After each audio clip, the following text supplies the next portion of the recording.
So this is my hack of how to get over the fact that CanBus is controlling the illumination, and obviously if you want illumination, this is my hack to how to do it.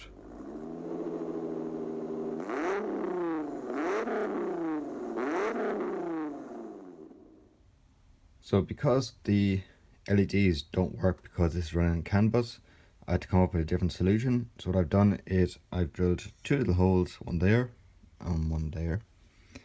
And I've put two LEDs. They're running on, they have a resistor here so they can be running 12 volt. And they're going to sit probably about here. And once they shine light in on this corner here, the screen should light up. So now I have my benchtop power supply running, and you can see the LEDs lighting up the screen. So that's only a backing screen, and then we put our front screen on. And yeah, that's going to be lovely and red. Okay, so that's now the LEDs installed either side, and I'm now going to put the top case on, and hopefully it'll all fit together. I'm about to turn it on. Brilliant! Booyah!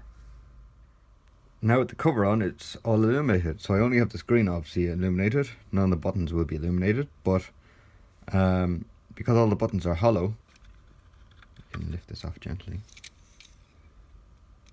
Because each of those buttons are hollow, we can actually put an LED in behind each of them, and then I'll have everything lit up.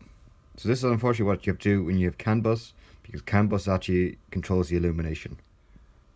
So as always guys, thanks for watching. Don't forget to rate, comment and subscribe. Support me in PayPal in the link below. As always, thanks for watching. See you next time.